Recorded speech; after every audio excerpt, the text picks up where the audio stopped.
You are listening to and streaming A More Perfect Union on KBLA Talk 1580. I'm Dr. Nii-Quartelai Quartey, your host and White House correspondent, joining you live from our nation's capital. I'm in touch, and so you be in touch. Follow me on all the social media platforms at Dr. Nii-Quartelai.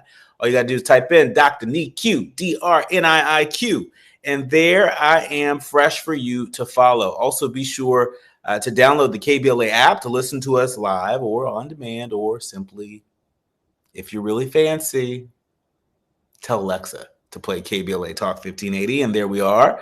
Finally, be sure to subscribe to A More Perfect Union podcast. That way, you'll never miss an episode, and you can share it far and wide. And let me just say how proud I am of my friend and colleague and brother, James Farr. James Farr, you might know him as the host of Conversations Live, Altadena Rising, right here on KBLA Talk 1580. You can hear him every weekend right here on the airwaves. And I just so admire his commitment to the people of Altadena, his advocacy. I appreciate the way he really shares the mic with so many leaders out there, leaders on the front lines that are doing everything that they can to make sure that the people of Altadena are not forgotten. This is a reminder that this Thursday, he'll be in conversation with Erin Brockovich. Y'all remember Erin Brockovich? For folks who may not remember her or may be too young to know who Erin Brockovich is, she's an American consumer advocate and environmental activist. She was best known for her work building a case against Pacific Gas and Electric, PG&E. The folks in the Bay Area know who I'm talking about. She built a case against them for contaminating the water supply in Hinckley, California. Her story was popularized by the 2000 film Erin Brockovich, starring Julia Roberts. If I remember correctly, I know they were at least nominated for an Academy Award. I think they might have won something. Well, she's going to be in conversation with James Farr this Thursday. And so if you're in Pasadena, you might want to join James and LA Fire Justice. You can go to lafirejustice.com for more information. But it'll be taking place at 221 East Walnut Street, Suite 100 in Pasadena, California, starting at 6 p.m. You also have an opportunity to ask questions. I should say the address is the Salvation Army at 960 East Walnut Street in Pasadena. And so you have an opportunity to be in conversation with James Farr and Erin Brockovich about soil testing at this soil testing town hall. Run, don't walk to be a part of that. Now it's time for your national news roundup. It's time for you to decide the good, bad, and ugly headlines of the day. If this ain't ugly, it sure is shady. People magazine reporting that Donald Trump moves Barack Obama's White House portrait to a hidden stairwell in another breach of protocol. It seems that President Trump broke the White House precedent to again move former President Barack Obama's official portrait further from public view. Now, White House tradition says that the two most recent presidential portraits should hang prominently on either side of the grand foyer for members of the public to appreciate during tours and events. Since President Biden's White House portrait has not yet been completed, the two most recent portraits are of Obama and George W. Bush. Well, back in April, the president swapped out Obama's portrait with a painting of himself from the day of the July 24th assassination attempt in Butler, Pennsylvania. And at the time, Obama's portrait was moved across the grand foyer to where Bush's painting had been located, and Bush's portrait was relocated to a different part of the White House beside his late father, George H.W. Bush. Now, Obama's portrait has been moved again to a much less desirable location. As of today, a White House official confirmed to People magazine that Obama's portrait was removed entirely from the grand foyer and now rest atop the grand staircase. The stairwell, which leads up to the president's private living area, is off limits to visitors and partially obstructed from public view. Obama's portrait is hung in a corner at the top of the staircase, the furthest point from visitors, and shares a wall with Dwight D. Eisenhower in both bushes, which are hung lower. What's that about? I mean, to talk about someone living rent-free in your mind and apparently living very close to your residence in the White House. I don't know what that's about, but again, if that's not ugly, it sure is shady. In more encouraging news, NBC News is reporting that a one-size-fits-all pancreatic cancer vaccine, it showed promise in its early trials. I certainly know a number of friends who have lost loved ones to pancreatic cancer. I'm thinking about one of my childhood friends, Andrea, who lived just a few doors down from me, who lost her beloved father, Larry, to pancreatic cancer. When I saw this story, I thought of Andrea and I thought of Larry, and not just them, but the many, many, many Andreas and Larrys across the country and around the world. NBC News reporting that in an early trial, a one-size-fits-all vaccine showed promise in preventing hard-to-treat pancreatic cancers from coming back. Pancreatic cancer is of particular concern. The 5-year survival rate is about 13%, and up to 80% of pancreatic cancers may come back. The vaccine targets one of the most common genetic drivers of cancer. It's called KRAS gene mutations. In case you didn't know, KRAS mutations occur in about 1/4 of all cancers, including as much as 90% of pancreatic cancers and about 40% of colorectal cancers. Their ubiquity makes KRAS mutations a great target for cancer therapies, but the mutations, they've long been considered impossible to target with drugs. Well, to accomplish this, the vaccine uses short chains of amino acids called peptides that teach immune cells to recognize and attack cells with KRAS mutations. Cancer vaccines are, of course, a growing field of research, but many of these vaccines are personalized to the patient.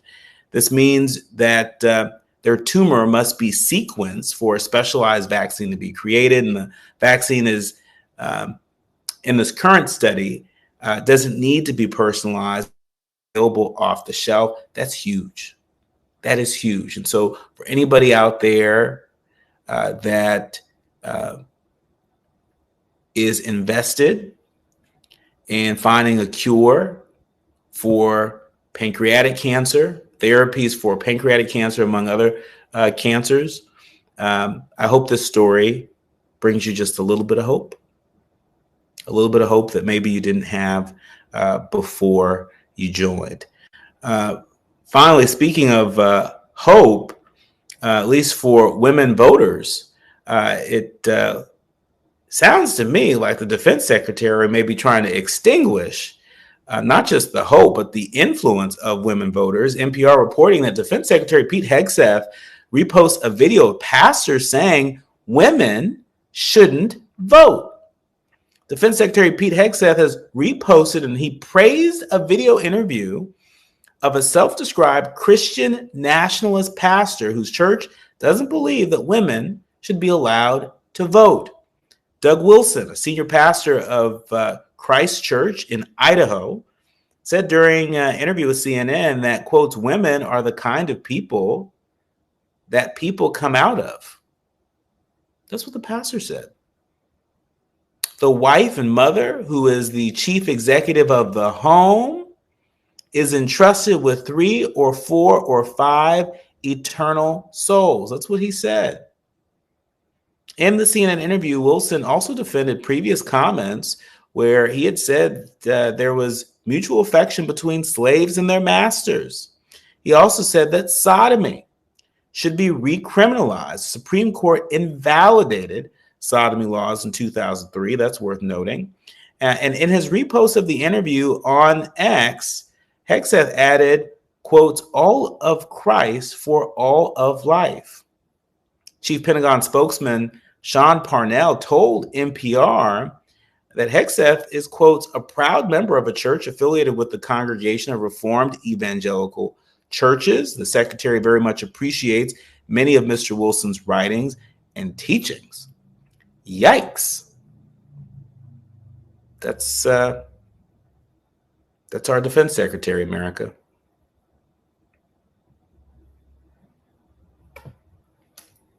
Elections have consequences. When we come forward, I am really looking forward to welcoming my next guest, Dr. Roger Mitchell. He is the president of the National Medical Association. But long before that, he was on the front lines right here in the District of Columbia.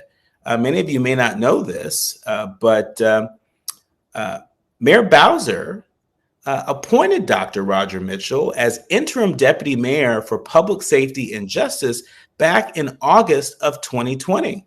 And in his appointment, it also included the role of chief medical officer for the District of Columbia. And so I'm really looking forward to having a conversation with him from a social determinants of health standpoint of what this takeover of local law enforcement here in Washington, D.C., what the far-reaching consequences might be, not just here in D.C., but across the country. We've got the right one for you. You're listening to and streaming A More Perfect Union on KBLA Talk 1580.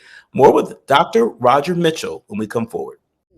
2021, after the deadly insurrection, let me ask you, why take such extreme measures to fight crime now? Well, I think that there is a crime emergency in D.C. And, people say, well, crime is down from last year. Well, so what? Last year, crime was too high. We had the fourth largest, highest homicide rate in the nation. I mean, so let's stop, namby-pambying this. What we've got in this great city, and the president has a constitutional obligation to make sure that this city is safe. And he is doing just that by today deploying the National Guard and making sure that there is enough armed forces, enough forces with the DEA, the FBI, the ATF, the National Guard, to make sure that we send a message to young people and criminals throughout the district that we are watching you, that it's not going to be the same old, that we are taking crime seriously. Because just like I know, if you live in this area, that there are too many young people committing crimes. They're emboldened to commit crimes because they know they're too young to be arrested. If you're 14, 15, 16, 17 years old and you shoot someone in the District of Columbia, I cannot prosecute you. And I'm not just talking about federal crimes. I'm talking about my job as a local DA. Unless you kill that person, I cannot handle the case at all. And young people know it. And that's why we had an intern who went out for ice cream who got shot in the chest last month, an intern in college. We had another individual who was beat down, and but for the grace of God, a cop car drove by, he would have been beaten more severely. He had a broken nose and a severe concussion. 12 and 13-year-old trying to break into the car with a woman in the car that he was trying to protect. And we've got young people in this city. I name them on a bulletin board that I'm happy to show you, who have been murdered with guns where there isn't even a prosecution because the shooters haven't been found or they're too young. So it's about time we recognize that this is something that is sorely needed. And the decision by the president to restore law and order is one that I would think that most law-abiding citizens in D.C. would be very happy about. You're listening to and streaming A More Perfect Union on KBLA Talk 1580. I'm Dr. Nii-Quartelai Quartey. I'm really delighted to welcome to the show again my friend, Dr. Roger A. Mitchell. He is the president of the National Medical Association. But long before that, long before he became president of Howard University Hospital, he served right here in the District of Columbia as the interim deputy mayor for public safety and justice. He was appointed by Mayor Bowser back in August 2020. Dr. Mitchell, thank you for joining us. No, it's my pleasure, and Dr. Quartey, it's great to see you again. It's always great to see you. And I couldn't think of a better person to be in conversation with to give us the historical context of what is happening, what the president is attempting to do. You just heard that soundbite of former Fox host turned U.S. Attorney Jeanine Shapiro on with Kira Phillips on ABC. What's your reaction to this narrative that we hear coming out of the White House that somehow DC crime is out of control and the president is taking decisive action on behalf of the public safety of the people? Well, it's hyperbole. I mean, it's absolute ridiculous to suggest that our city requires an emergency action. It's absolutely, for someone who lives in the city. I've been living in the city now for the last 11 years. I raised my children in this city. I live in Northeast Washington, D.C. And like any city, it has its challenges. Violence being one of the challenges. But to suggest that it requires federal troops to be in our streets, to suggest that there's a need to put young people on notice, is what she said. Not just criminals, young people. We want to put young people on notice. Well, who are those young people? Young Black men are we putting on notice? I'm trying to understand how we can suggest when there was resources for violence prevention. Violence prevention is a public health issue. As much as it's a criminal justice issue, it's a public health issue. And the work that we've been doing for the last 11 years to really ensure that we had violence interruption that's working, access to education, economics, housing, healthcare, and environmental justice in the District of Columbia, really a comprehensive approach to decreasing violence in our community and in our city. We've been doing that work for a long time. And so to suggest that now there is a crisis, violence is an issue. There's no doubt about it. We need to be working towards improving violence in our community and crime in our community. But the mere just deterrent and the over policing of communities is not the way to do that. And so this is a problem because Black and brown cities like ours, they're all over the country. And so we worry about when we take this type of overreach into communities that are doing the right things to decrease violence, are seeing a decrease in violence. And let me say this, Dr. Quartey. Any individual that has been shot or harmed or injured or a victim of crime, that's one too many. So we don't make excuses for the crime in our city. But what we are saying, or what I am saying as a resident of this city, of this great city, this beautiful city, the city with probably the safest metro system in the country. What I'm saying is that we haven't called for federal troops. We haven't called for that. And so to impinge upon that and call it an emergency is worrisome at best. Very, very, very worrisome. Certainly our leaders, learners, and listeners in Los Angeles, where our home station is located, understand this tactic quite well, as folks are still trying to return to normal, if that's even possible, following the federalized National Guard presence in the city of Los Angeles. I know, Dr. Mitchell, that you recently served as the national co-chair for the National Medical Association's working group on gun violence and police use of force. One of the realities that's keeping me up late at night on this matter, as somebody who lives both in Washington, D.C. and Los Angeles, I've been thinking a lot about stop and frisk, and a lot of folks out there that look like you and me and so many of our listeners are feeling a little bit reticent about going about their daily lives, going to work, going to the gym, walking the streets. When we come forward, I want to give you an opportunity to speak directly to the reticence that so many folks here in our nation's capital and across the country are feeling with this president's unprecedented efforts to seize the control of law enforcement and to force their way in and turn a blind eye to local control and the voices of local members of community. I want to give you an opportunity to respond to that, not just in your current role as the president of the National Medical Association, but again, as somebody who served as the national co-chair for the National Medical Association's working group on gun violence and police use of force. You are listening to and streaming A More Perfect Union on KBLA Talk 1580. More with Dr. Roger A. Mitchell when we come forward. You are listening to and streaming A More Perfect Union on KBLA Talk 1580. We are live here in the nation's capital with Dr. Roger Mitchell. He is the president of the National Medical Association, but long before that, he served right here in Washington, D.C. as the interim deputy mayor for public safety and justice. What we are witnessing today with the announcement of President Trump, his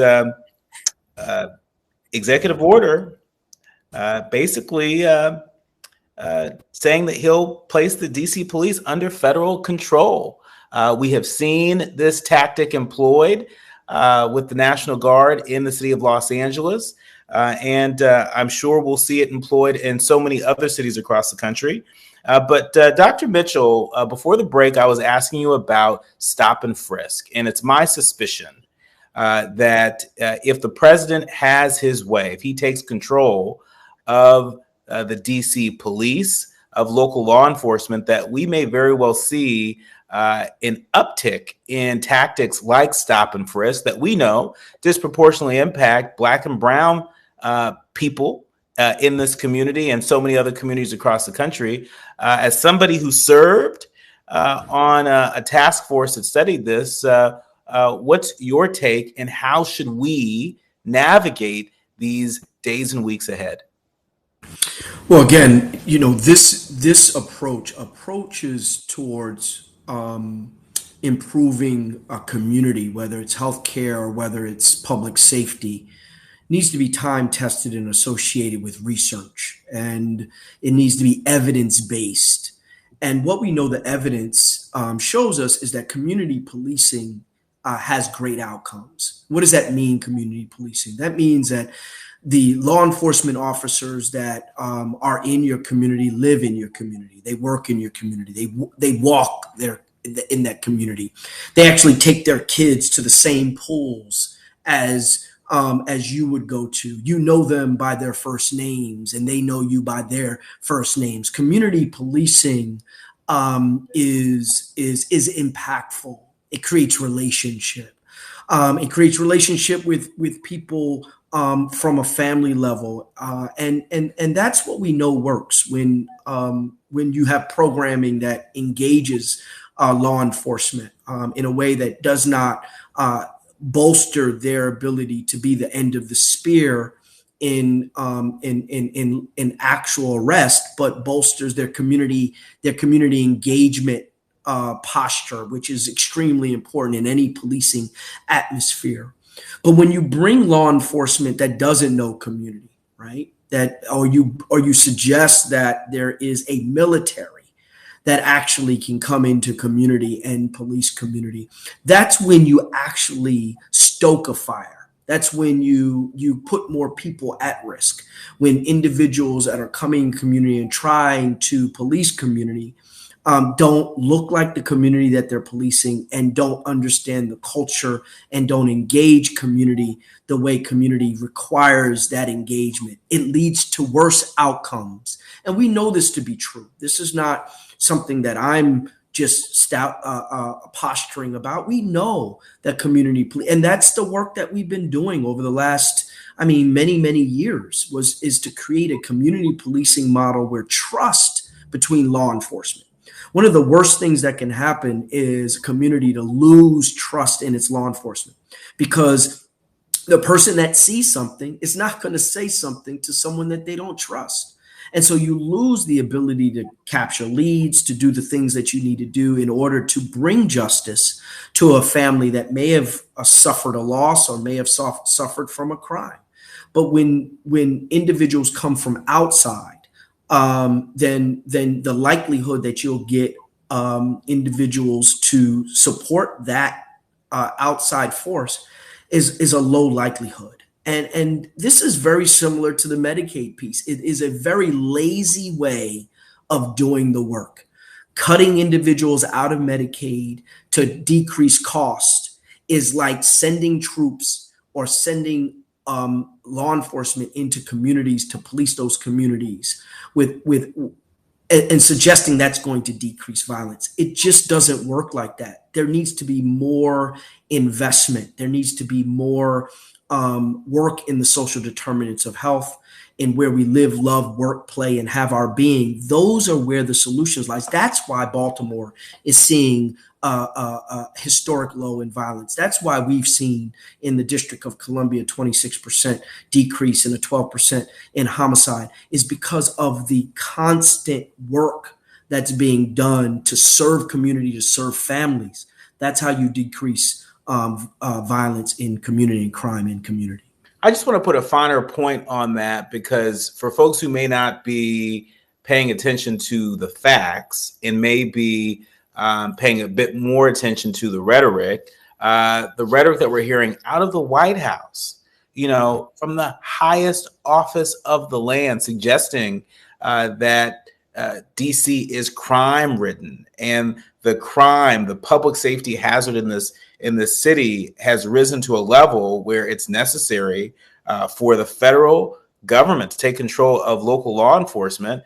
That just couldn't be further from my experience as a resident of Washington, D.C. It is not far from your experience as a resident of Washington, D.C. I think you live in Ward 5. I live in Ward 7 of the nation's capital. I'm right there. I'm your neighbor. I'm in Ward 7 as well. All right. So we're neighbors, and what you're hearing coming out of the White House, that just doesn't jive with what our experience here is in Washington, D.C. I want to ask you, as somebody who has served in government, what do you make of the rollout of this? Federal officials are at this hour still working out many of the operational details of the president's plan that was announced just this afternoon, as reported by the New York Times.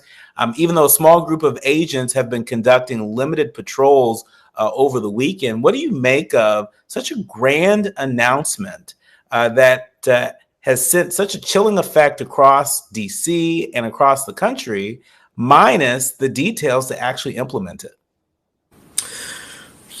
The answer's in the question. I mean, I think that it's a bit of a grandstanding type of approach to this. It sensationalizes without true fact or detail, and quite frankly, it's not collaborative, and it creates an environment where there is worry about what the impact is on community walking in the street.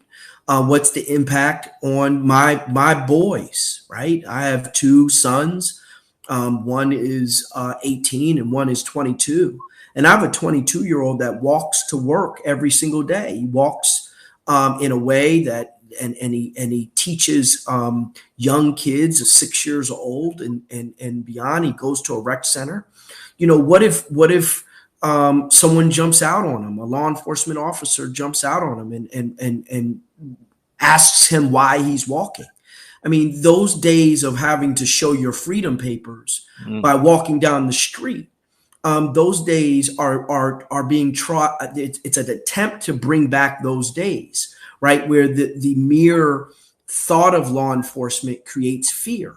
And that shouldn't be the case. quite frankly, the Black community has been one community, quite frankly, that has been the most conservative community and has often supported law enforcement being in their community. As long as that law enforcement sees our communities as their own community and does not create animosity towards each other and truly loves the community that they serve, we embrace that type of safety, because we know that there's elements in all of the United States that fosters violence, not just Black communities, but what this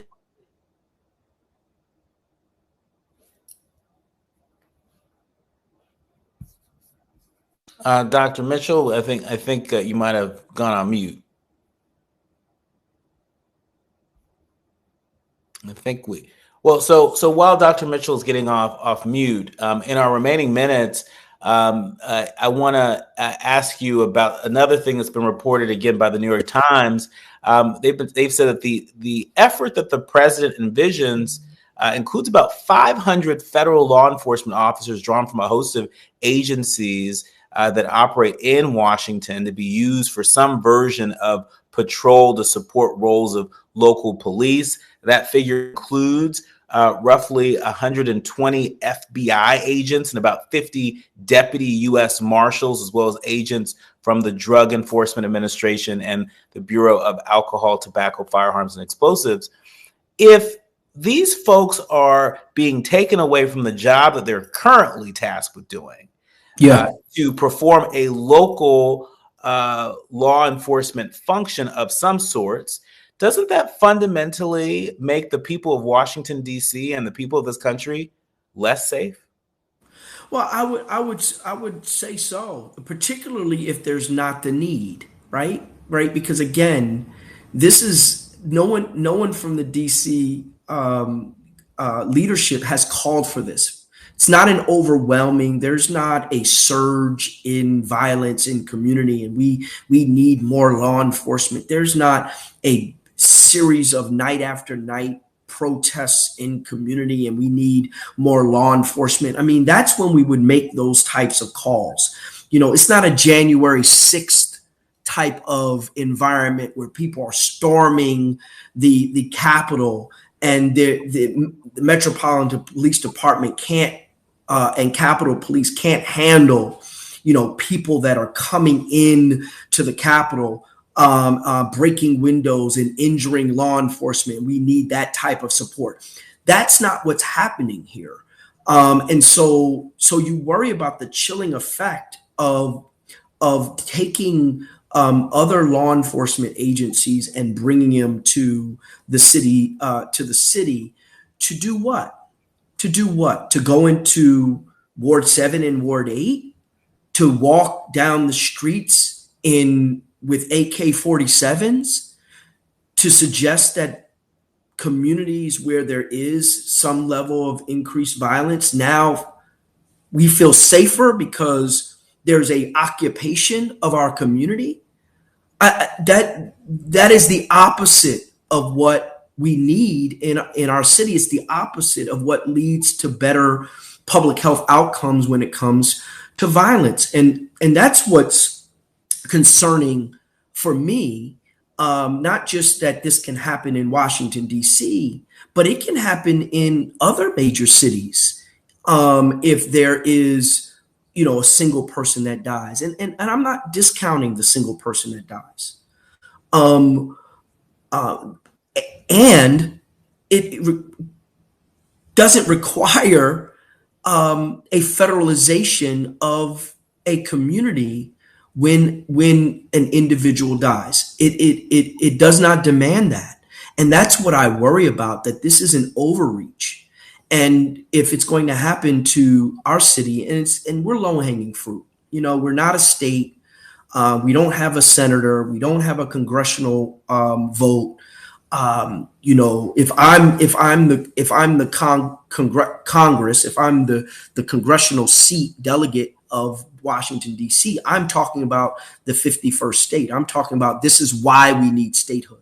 so we can control our National Guard, so that the District of Columbia is not a playground for a president that that is overreaching his power.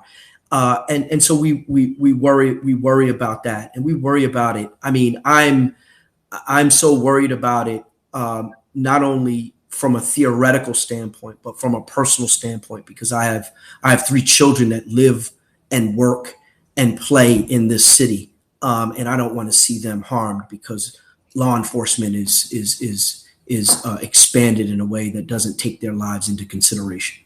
Well, we don't want to see anyone harmed, including your kids and so many of the kids of our leaders, learners, and listeners and beyond. We look forward to having you back on to help us, again, separate the fact from the fiction as somebody who has been on the front line serving the nation's capital and more importantly, keeping the nation's capital safe. We believe that you have a very important voice and perspective in this conversation. And so let's continue the conversation in the days and weeks ahead. Our thanks to Dr. Roger A. Mitchell Jr. He's the president of the National Medical Association. He also happens to be president of Howard University Hospital, and he's the former interim deputy mayor of public safety and justice right here in the nation's capital. Thank you, Dr. Mitchell. Well, it's great to have it. And more information, you go on to www.nmanet.org, and you can get more about the National Medical Association. You're listening to and streaming A More Perfect Union on KBLA Talk 1580, the quiet part out loud when we come forward. You are listening to and streaming A More Perfect Union on KBLA Talk 1580. I'm Dr. Nii-Quartelai Quartey. It's time for the quiet part out loud. And one of the most notable voices today on what has been a trying day for the people here in the nation's capital and folks across the country. One of the most distinctive voices out there today on the airwaves, Mayor Muriel Bowser of Washington, D.C. I just want to play a little bit of what she had to say during today's press conference. My sense is that we'll be hearing a lot from Mayor Bowser in the coming days and weeks. Repeat that I believe that the president's view of DC is shaped by his COVID era experience during his first term. And it is true that those were more challenging times related to some issues. It is also true that we experienced a crime spike post-COVID, but we worked quickly to put laws in place and tactics that got violent offenders off our streets and gave our police officers more tools, which is why we have seen a huge decrease in crime because of those efforts. We have been able to reverse that 2023 crime spike. This year, crime isn't just down from 2023, it's also down from 2019, before the pandemic, and we're at a 30-year violent crime low. We're not satisfied. We haven't taken our foot off the gas, and we continue to look for ways to make our city safer. We know, however, as most have heard from the president's press conference, that he has prerogatives in DC, unlike anywhere else in the country, including his authority given by our home rule charter to require the mayor, to require me to supply services of the Metropolitan Police Department. And he also has control and the ability to deploy the National Guard. But let me be clear, as our home rule charter is also clear, and the president's executive order restates. Chief Pamela Smith is the chief of the Metropolitan Police Department, and its 3,100 members work under her direction. The Home Rule Charter requires the mayor to provide the services of MPD during special conditions of an emergency, and we will follow the law. though there's a question about the subjectivity of that declaration. In fact, the chief has already provided a high-level liaison and point of contact with the federal government and made those initial contacts. That was just a little bit of what we heard from Muriel Bowser today during a press conference. This story has legs. This will continue to be, I think, one of the biggest stories of the year. What happens, where things go is anybody's guess, but we're going to stay on it because there's a lot on the line for not just Washington, D.C., but cities across the country. If the president is successful in doing this here in D.C., there's no question that we will see sequel after sequel after sequel again and again and again. We'll have to leave it here. My thanks to the entire village. Helps us produce a more perfect union each and every day. Our executive producer, Tavis Smiley, our sound engineer, Brother Andy, to our show producers, Faraji and Art and Journey, and to each and every one of you, all of our leaders, learners, and listeners. We curate the show every day with you in mind. Remember, don't panic, organize. Do what you can from where you are with what you have, but by all means, do something. I'm Dr. Nii-Quartelai Quartey. You've been listening to and streaming A More Perfect Union on KBLA Talk 1580.